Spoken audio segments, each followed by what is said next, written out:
What's good, fam? It's your boy, Tricky Dang.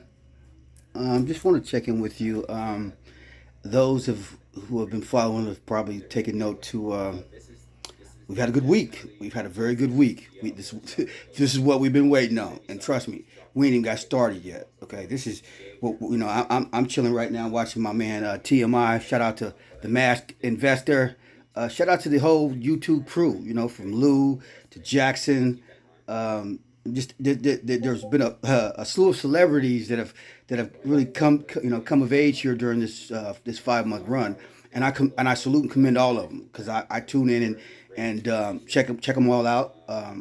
You guys have served a very important role, and that was in those on those dark days back in late February, March, when the price dipped, and we were looked at as dumb money, and everybody who had an opinion wanted to tell us that what they was into was better than what we was into in that AMC, and that was a good laugh, and we was the butt of the laughs.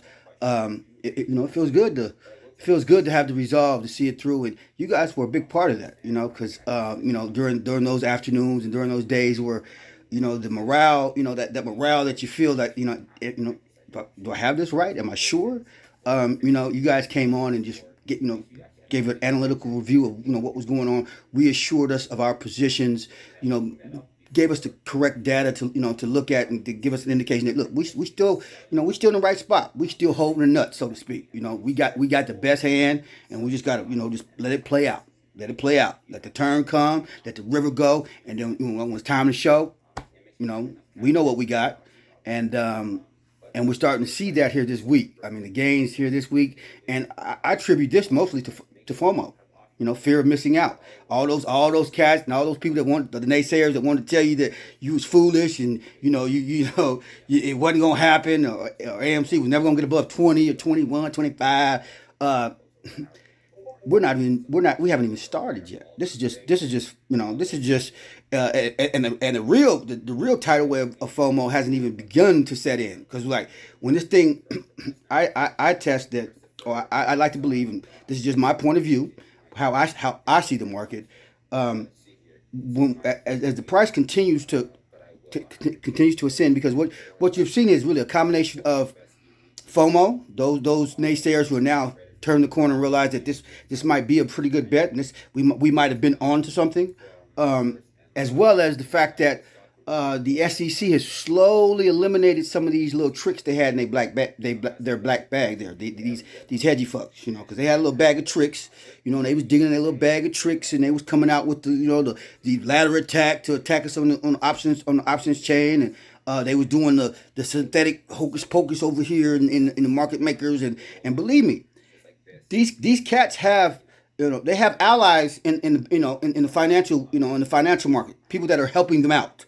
Because you might wonder how they're able. Because what they've been doing is they've been just kicking the can down the street, in hopes of getting us to finally move off our bets, basically move off our long positions and give up our positions, and then that would allow them the ability to control the stock and drive it back down into receivership. Because that was the plan all along. Understand that was the objective all along.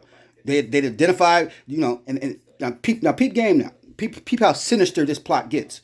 When the pandemic, or when the corona made it to the States. Now, mind you, I was in China last November 19th. I was in China, in the Wuhan province, okay, on business. They were wearing masks then.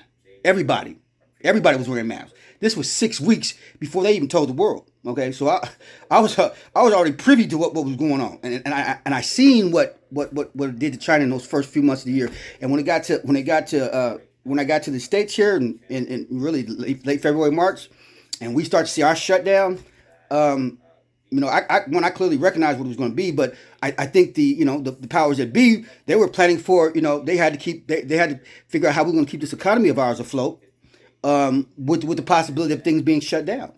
So they did a couple of things. The Feds did, and this is the Federal Reserve.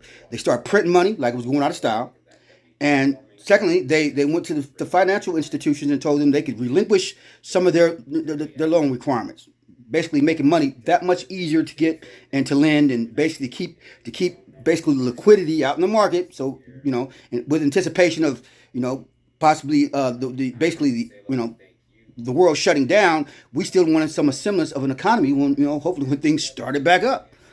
So what do these greedy fucks do? What do these greedy hedge motherfuckers do? Uh, while everybody was dealing with this pandemic, and it's changed everyone's life. We've lost loved ones. Not to mention, we were sequestered in our homes for nearly a year. They took this opportunity to short every damn thing they could get their hands on. Shorted. They identified the bricks and mortar companies that probably weren't going to survive due to the fact that their business model depended on people physically being able to come in and see them. The Bed Bath and Beyonds, the AMC's, the GameStops, those old bricks and mortar where you go out and it was really contingent and dependent on you coming in and giving them your business. Okay, so their little crew, they identified they identified the targets. Okay, and then they went out and then they leveraged themselves, leveraged themselves beyond what was probably healthy. Okay, and when I say leverage, basically they went to those financial institutions that have now been told by the feds they can relinquish their loan requirements. Okay, they go back to these cats and they say for every $1 million we'll put up, they were able to get a loan for $30 million. And then what did they do with that money? Now, mind you, hedge funds have access to they oversee billions of dollars. Okay, so when they move, they have the ability to move the Richter. Okay, they have the ability to move. Okay, that's why they come up with these what they call dark pools, where you can basically go in the back room, do your business, do whatever shady shit you might be down with. Because again, I told you about opportunity. Give them a motherfucker opportunity, shit is bound to happen. Okay, and these dark pools, I liken it to the speakeasies of the day, back in the day. You went behind closed doors, you went behind that little dark alley, and whatever went on down there, that's the shit that just went on. And out of that, so initially the dark pools were meant so these, a lot of these hedge funds that were putting plays in place that didn't want them disturbed. They're looking to move on a certain amount of, looking to move on several hundred, maybe million shares or several, tens of millions of shares of a particular stock. They want to be able to make that transaction before that gets out on the market. Because if that gets out on the market, your adversaries know that information. They'll use that against you. They'll start to do something to raise the price. But out of this dark room, there's a lot of shady shit going on. Earlier this week, SEC shut that dark room down. Shut the little dark pools. No, they said no more of that. No more of that. Just basically. So what you're seeing is a reflection of they could no longer take the hide. Basically, what they were using the dark pools for was to basically hide these shares that they were putting back on the market. Okay, so now you can no longer hide that. They got to be accounted for. Okay, they got to be accounted for. And then back to their leverage. Okay, so they shorted not only stocks. They shorted the 10-year bond market, the Treasury bond. They've shorted that. They shorted the commercial real estate securities. They've shorted those. And here's a word for you: repo market, reverse repo. Okay, that's your assignment. Google that. You do a little investigative search yourself. Okay, I ain't gonna comment any further than just that. That's something you can take with you from this video. Repo market. Check it out. Peep that, because that's gonna play a very big part of what's gonna transpire here later this summer. I'm just giving you once again the insight, the 411, short and skinny, so to speak. But that's your assignment on that one. I ain't gonna say too much more on that. So these cats take and basically leverage themselves, take all this money that's now freely available to them, and gonna make these risque, what can be considered risque bets. But again, the game is fixed. So for them, that ain't risky. That's like, again, that's old hat. This is what we do. This is how we get over on motherfuckers. This is how we swindle, Granny out of her retirement. This is how we swindle Granny out of her little bit of piece of real estate that she was gonna leave to her grandkids. This is how we swindle Grandma's little pocketbook, because that's what they've been doing, swindling motherfuckers. Okay, think about that now. Now, I'm gonna take you a step further, because see, in my investigative work this week, I have like I said, that hole gets deeper. and there's a whole lot of shit down there. This okay in this week's travels and escapades, your boy down in the hole. We find out I came across a investigative reporter, independent investigative reporter. I believe her name is Lucy Cashmire. Forgive me if I pronounced the name incorrect, last name incorrectly, Lucy, but Lucy Cashmire. Lucy is one of a few independent investigative reporters that have been following the criminal naked shorting that's been taking place in the market. Now you might ask yourself, why haven't I heard about this?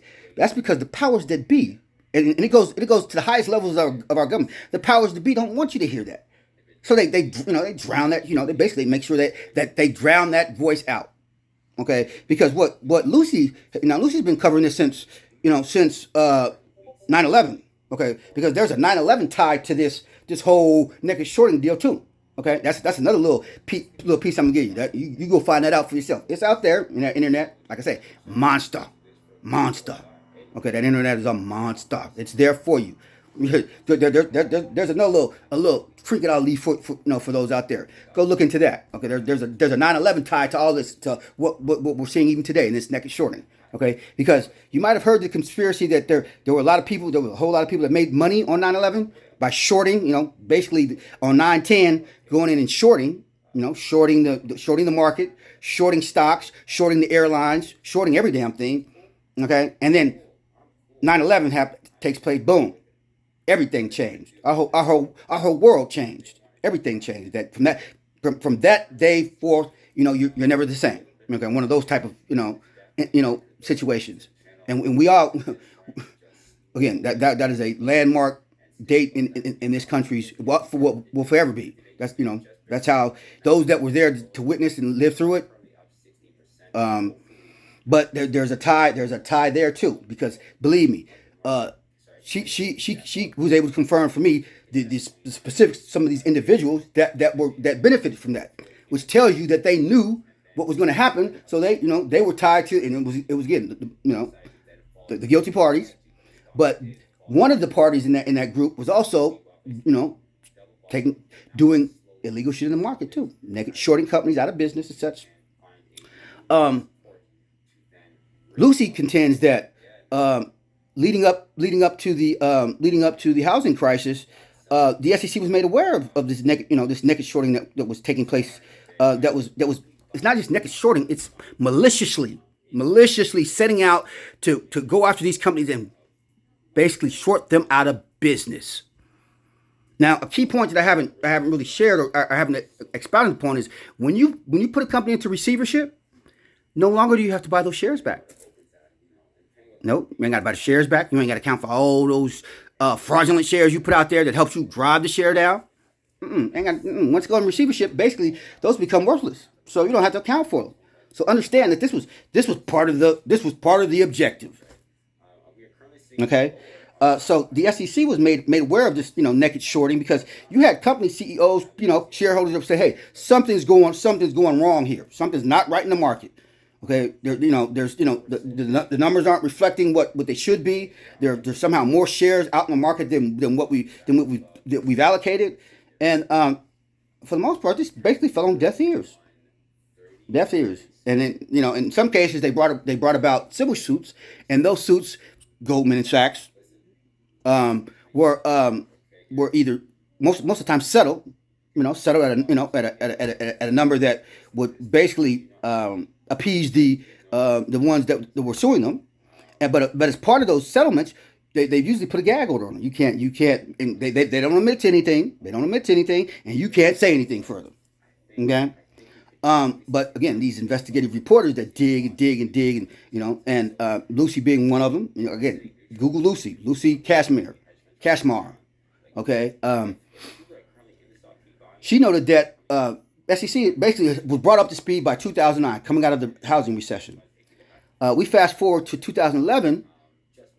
Some of you might recall there was a company called I think it was called Overstock.com. They were one of the casualties in the early 2000s that were naked shorted into oblivion, and the owners basically went back and sued Goldman Sachs. Because it was Goldman Sachs who were defrauding them, and was were participating in this naked shorting, And she confirmed that she had contacts in the DOJ, the Department of Justice, that were in 2011 were working on indictments. We're working on indictments for these cats at Goldman Sachs that was going to blow the lid off all this naked shorting. Going to blow the lid off of it, to expose it for what it was. They had indictments written up. They had done all the work. They sent it up the channel, and Eric Holder. Do you remember Eric Holder? Eric Holder was the head of DOJ under Obama. A brother man that I highly respected. That was our administration. Our administration. He shut it down. Refused to sign the indictments, and then basically just told him, basically just reshuffled the deck and threw it at the bottom. He wasn't going to allow that to happen. Which begs the question: who the hell was Eric Holder protecting? Because subsequent to him shutting that investigation down, not signing those indictments, he goes before I don't know if it was the Senate committee or one of these committees that on Capitol Hill, and proceeds to tell the panel there of our representatives that there are some entities in the market that are just too big to fail. Now, where the hell have we heard that bullshit before? Too big to fail. Okay? These motherfuckers make these type of decisions and do it and participate in fraudulent and fucked up behavior, and then we have to foot the bill. Okay? Because that bailout, that's who do you think pays for that bailout? All of our dollars. Okay, we bailed them motherfuckers out in 2008, 2009, and here we are, a little over 10 years later. They doing this shit again, and they should have been held responsible and held accountable, back then. But again, our government, those in power chose differently, which again, now follow me now. If Eric Holder is aware of what the fuck's going on, he shuts it down, then that means Obama had to know what the fuck was going on, which leads us to our president today, number 46.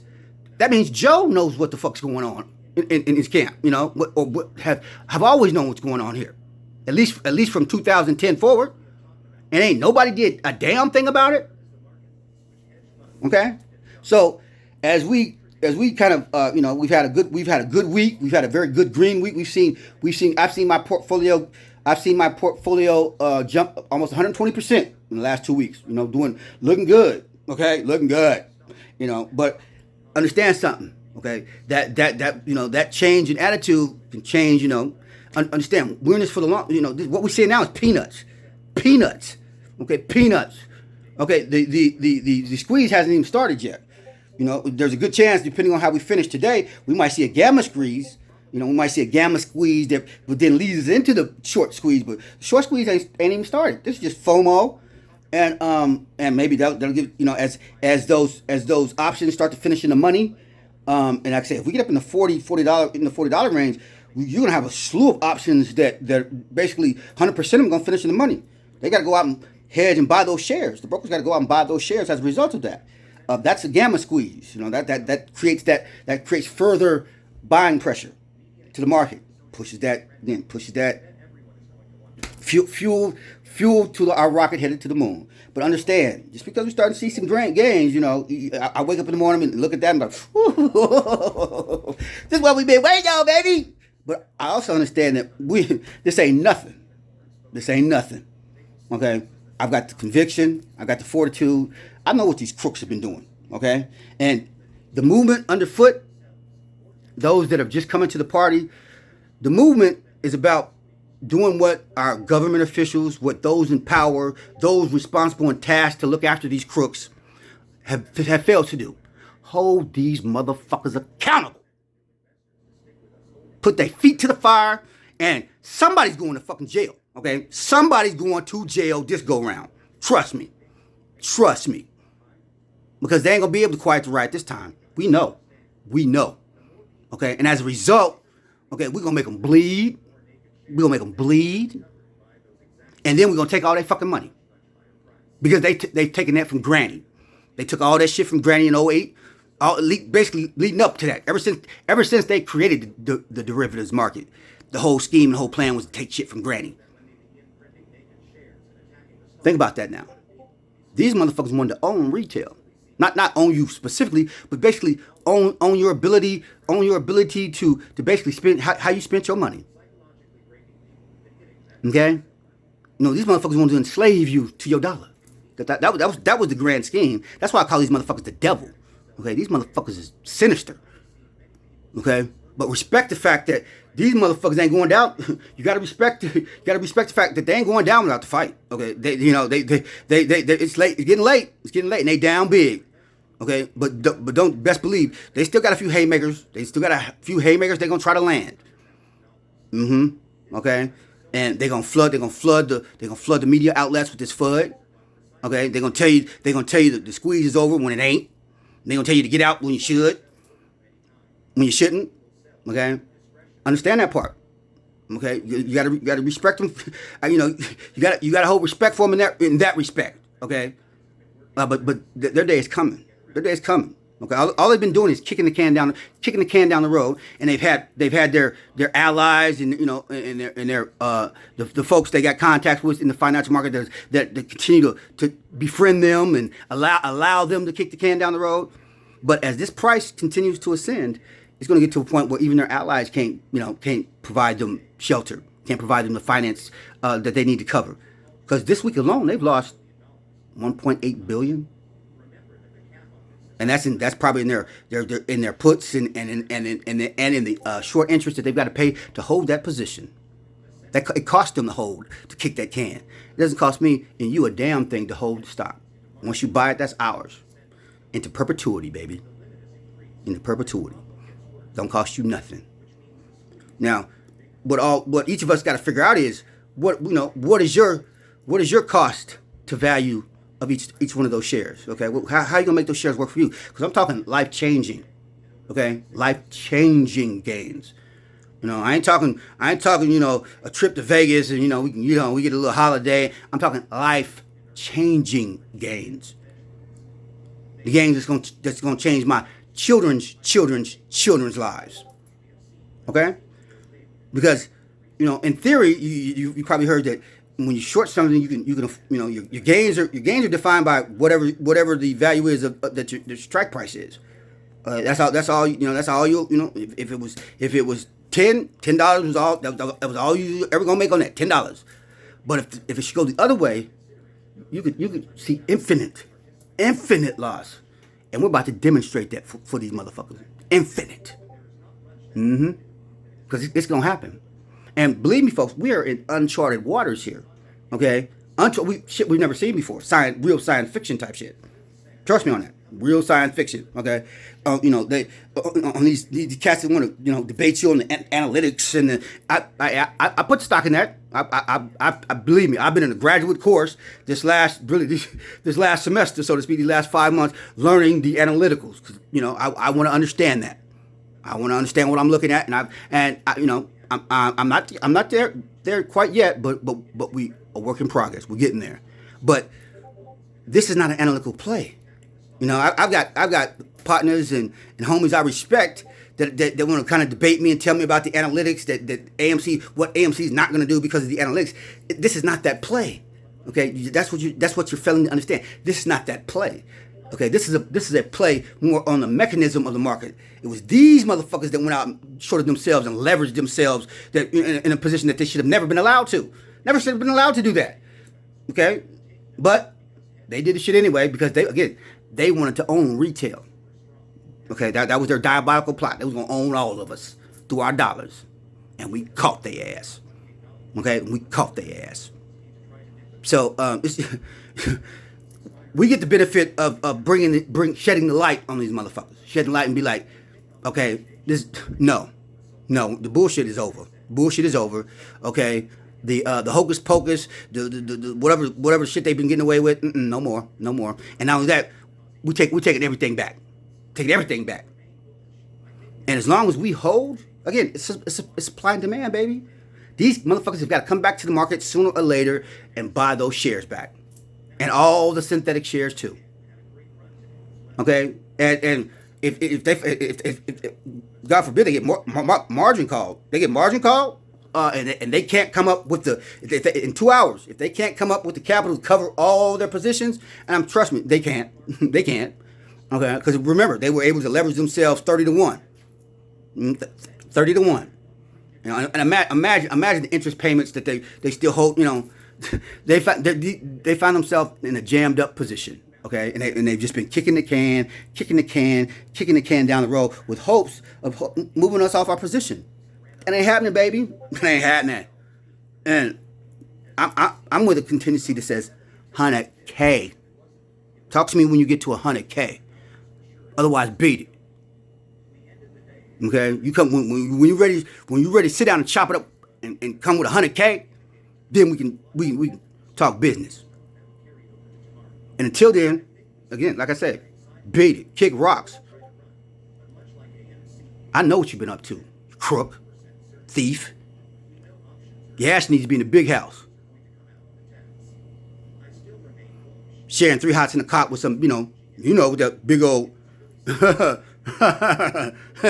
Yeah, that's what you get.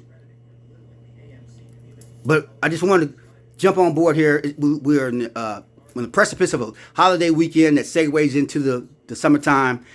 21 is gonna be a good summer, people. Gonna be a beautiful summer. Gonna be a hot summer. Gonna be a hot summer, baby. I just love it. I love it. It's happening. Shit's happening. It's happening before our eyes. I'm just glad I'm living through it. Okay. And those who are just jumping on board, it ain't too late. It ain't too late, baby. Okay. If I tell you my floor is 100K and we're sitting at what 30, right? 30 today. 30's looking good though, because got my account looking right. But I know that's peanuts. That's peanuts compared to what I'm owed here. And I'm just telling you, it's not too late. Get you a squad. Get you a squad on board. Get buckled in, and understand it's not gonna be a straight shot. It's gonna be some. We're gonna be a little wavy there. So make it wavy. It's gonna get wavy. Okay, all the way up. But if you got the fortitude, you got the conviction, and just believe that you are in the right. That's where I'm at with it. I believe that I know. I don't just believe. I know it. I know it. And it's just a matter of time before it all unfolds and the world sees it. So, if you haven't got on board yet, you need to. You need to. Okay, because again, this is an easy bet, baby. It's easy money. It's easy money. Okay, easy money. Because I've already explained it to you. But those kernels I left you. Those are just so you can get out there and you can see for yourself. You can check it out for yourself and see what's really going on. Okay, because you don't have to believe me. You ain't got to believe my boy Trey. My boy Trey's about to jump on here. Where Trey? Yeah, Trey's over there. There's Trey. Yeah, my boy Holy Toledo. We're about to get these motherfucking Benjamins, baby. Sweet. I wish everybody a blessed weekend, a holiday weekend at that. The summer's at hand. Sooner or later, I'm gonna get this fade put in, but I'm all about the movement, baby. I'm coming with the I don't know if it's a mix between Frederick Douglass, or my boy Don King, on the finance side. But we're gonna let it rock. We're gonna rock with it. So everybody, be safe. Enjoy your holiday. The summer's in, and hey, buy and hold, baby. Buy and hold. The fun hasn't even started. The mad crazy shit ain't even started yet. So just buckle in, enjoy the ride. We deserve this. Okay, we deserve it. It's our turn. Y'all be cool. It's your boy. Peace.